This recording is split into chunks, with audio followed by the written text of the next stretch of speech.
अन्य अविनाशची cute love story भाग 74.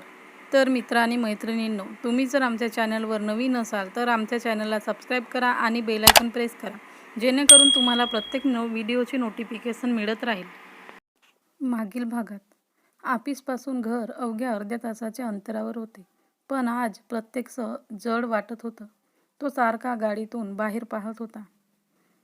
गाडी पुढे जात होती, पण त्याला असं वाटत होतं की वेळच थांबली आहे. 3 वर्षांनंतर पुन्हा घरी जात होता, त्यामुळे एवढी गडबड लागली होती. थोड्या वेळात गाडी घराजवळ थांबली आणि अविनाशने बाहेर पाहिलं. समोरचं दृश्य पाहून तो जागच्या जागी स्तब्ध झाला. तर आतापासून पुढे क्षणभर त्याला विश्वासच बसला नाही. हे काय, हे कसं शक्य आहे? स्वतःशीच बोलत तो गाडीतून उतरतो. न उतरतो तोच अचानक दार उघडून कोणीतरी वेगाने बाहेर आलं. अविनाशने पाहिलं आणि तो आश्चर्याने एक पाऊल मागे सरकला. अविनाशचे घर असंख्य दिव्यांनी व विद्युत रोषणाईने उजळून निघालं होतं. दरवाज्यावर रंगीबेरंगी फुलांनी सजवलेले तोरण लावलेले, दारासमोर रंगीबेरंगी रांगोळी रेखाटली होती व मोठ्या अक्षरात सुस्वागतम असं लिहिलं होतं. समोरच्या अंगणात सुंदर फुलांच्या माडांनी सजावट केली होती. गेटपासून दरवाजापर्यंत फुलांच्या पायघड्या घातल्या होत्या. ही सजावट व विद्युत रोषणाई पाहून येणाऱ्या जाणाऱ्यांना वाटत होतं जणू काही आज दिवाळीचा सणच आहे. हॉलमध्ये आजी आजोबा, मॉन्टी व प्रीती त्यांच्या येण्याची आतुरतेने वाट पाहत होते. आजी तर सारख्या खिडकीतून बाहेर पाहत होत्या. यमुना, अगदी येतच असतील. तू काय एका ठिकाणी बस बरं. आजी इकडे तिकडे फेऱ्या मारत आहेत हे पाहून आजोबा बोलले व आजींनी त्यांच्याकडे वैतागून पाहिलं. त्या काहीतरी बोलणार इतक्यात गाडीचा आवाज आला आणि आजी धावतच बाहेर आल्या. अविनाश, माझं बाळ आलं. आजी बाहेर आल्या व गाडीतून उतरलेल्या अविनाशकडे बघून आनंदाने बोलल्या. तर इथे आजींना ठणठणीत बरं असलेलं पाहून अविनाशच्या तर स्वतःच्या डोळ्यांवर विश्वासच बसेना. पण जेव्हा खात्री पटली व क्षणात त्याच्या डोळ्यात आनंदाश्रू व चेहऱ्यावर आश्चर्याचे भाव उमटले. शिखा, आजी?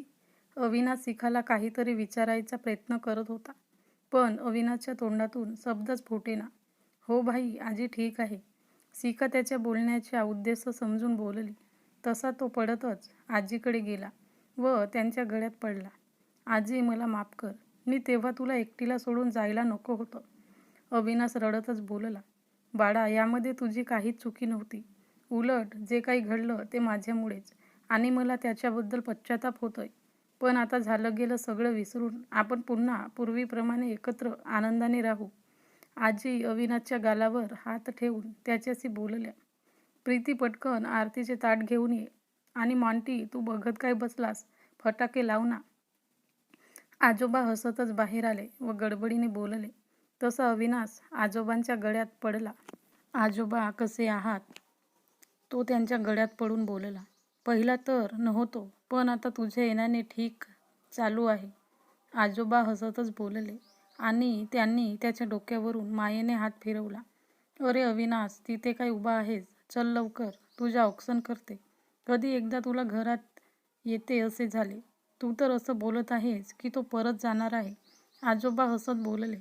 आजोबा, जर तो आता पुन्हा घर सोडून जायचा विचार जरी करू लागला तर मी त्याला घरीच बांधून ठेवीन. मॉन्टी हसून बोलला. तसे त्याच्या बोलण्यावर सगळेच हसू लागले.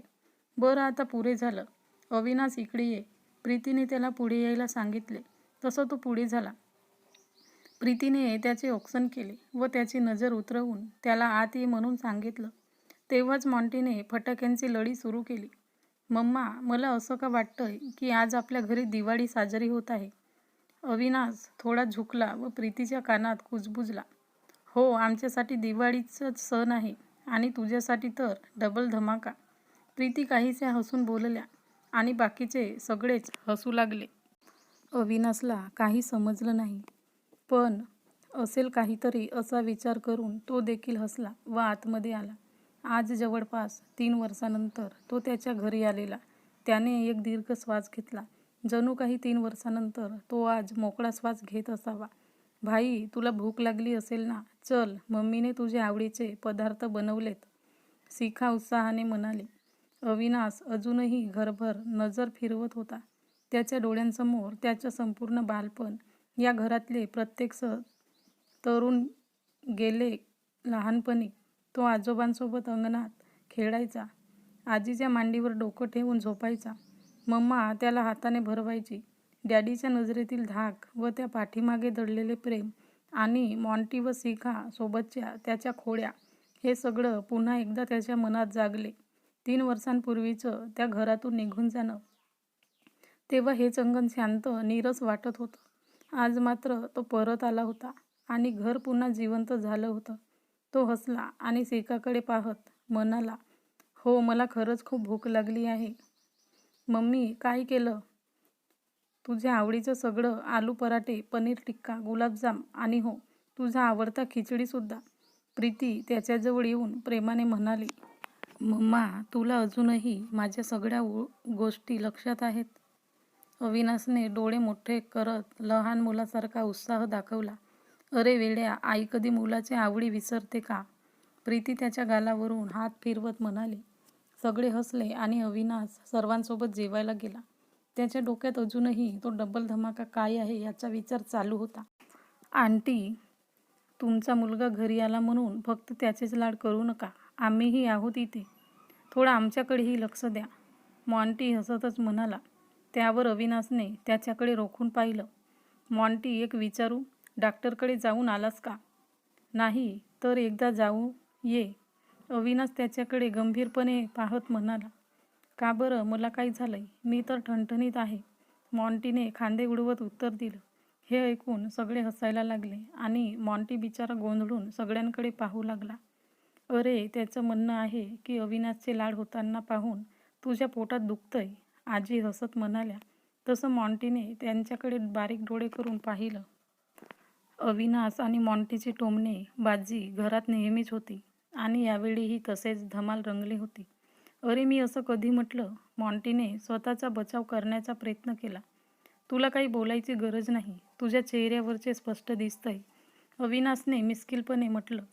बघा आंटी, हा नेहमीच मला असा चिडवत असतो, मॉन्टी नाटकी रडवेल्या चेहऱ्याने म्हणाला. हो का? मग तुझ्यासाठी काही खास करायचं का? प्रीतीने प्रेमाने विचारले. मला काही नको, फक्त एकच करा, हा अविनाश पुन्हा बाहेर जाऊ नये. त्याला घरातच बांधून ठेवा.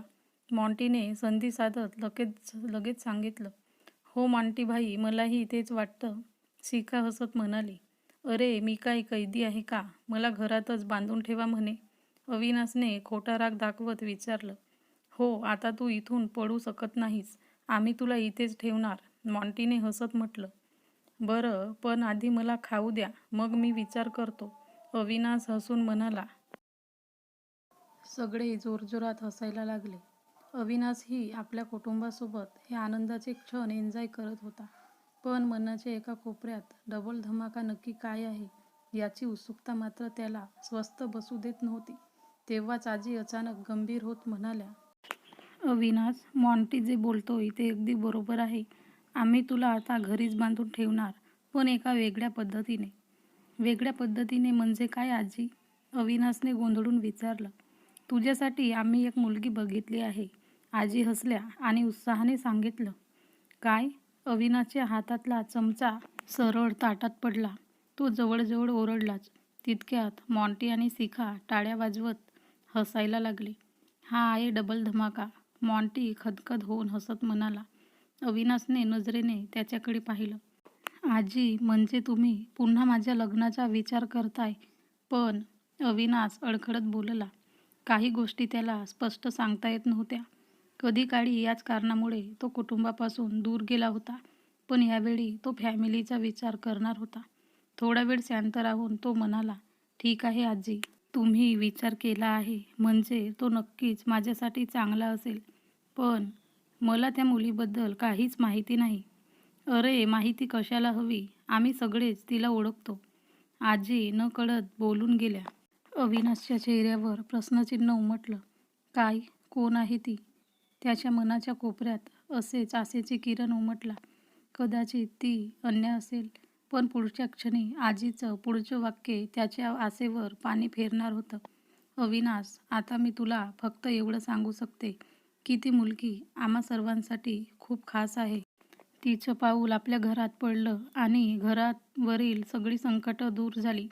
मी तर म्हणेल की तिच्यामुळेच तुझे डॅड व मी आम्ही दोघेही बरे झालोय. आजींनी हसत अविनाशकडे पाहिलं आणि त्याच स्वरात म्हणाल्या व अविनाशने आश्चर्याने आजीकडे पाहिलं. त्याला अजूनही काही समजलं नव्हतं. अरे अविनाश, मी तुला सांगितलं होतं ना, देवळात भेटलेली ती मुलगी जिला पाहून आजींच्या तब्येतीची सुधारणा झाली होती. तेव्हा डॉक्टरांच्या सोबत मी याविषयी बोलले तर त्यांनी आम्हाला सांगितले की कदाचित तिच्या सहवासात आजी ठणठणीत बऱ्या होत्या. म्हणून आम्ही तिला आजींच्या सेवेसाठी घरी येण्यासाठी विचारलं तर तिने देखील आनंदाने होकार दिला आणि तिच्या येण्याने आजींच्या तब्येतीत खरोखरच सुधारणा झाली. हे तर तुला दिसतच आहे. अविनाशच्या चेहऱ्यावरील भाव पाहून प्रीती पुढे येत बोलल्या, हो अविनाश, हे सगळं त्या मुलीमुळे शक्य झालं. खरं तर समीराने जे काही सांगितलं ते ऐकून माझी देखील जगायची इच्छा नव्हती. म्हणूनच मी मुद्दामून एका ठिकाणी पडून होतो. पण त्या दिवशी आईच्या तोंडून सत्य ऐकल्यानंतर मी तब्बल 3 वर्षांनी खोलीतून बाहेर आलो. अविनाशचे डॅड पुढे बोलले, आजवर मी तुला दोषी मानत होतो. माझ्या मनात तुझ्याबद्दल खूप राग होता. मी तर हे मानत होतो की तुझ्यामुळे माझी व समीराच्या बाबांची एवढ्या वर्षांची मैत्री तुटली. आईची अवस्था पाहून तर माझ्या रागच अनावर झालेला. मी तुझ्या खूप तिरस्कार करत होतो. याचाच राग मी स्वतःवर काढू लागलो. पण आईच्या तोंडून सत्य ऐकून मला माझी चूक समजली व मी स्वतः खाली आलो. तुझ्यावर मी अन्याय केला हा मनात एकच विचार फिरत होता. खरंच मी चुकलो. पण खरंच त्या मुलीच्या येण्याने आपल्यातील मतभेद संपले. आपलं हे गोकुळ पुन्हा आनंदाने एकत्र आलं. म्हणून मलाही असंच वाटत आहे की ती मुलगी आपल्या घरासाठी योग्य आहे. हो अविनाश, समीराने तुझ्याविरुद्ध खूप मोठं कारस्थान केलं होतं. तिने असं बोलून प्रीतीने आजींनी सांगितलेला संपूर्ण प्रसंग जसाच्या तसा अविनाशला सांगितला. हे ऐकताच अविनाश स्तब्ध झाला. त्याच्या चेहऱ्यावर विश्वास ठेवावा की नाही अशा भावनांचा खेळ सुरू झाला. क्षणात त्याच्या डोळ्यांसमोर समीराचे खोटेपणा, बोलणं, तिचे कट कारस्थाने फिरू लागले. त्याने रागाने मुठी आवळल्या.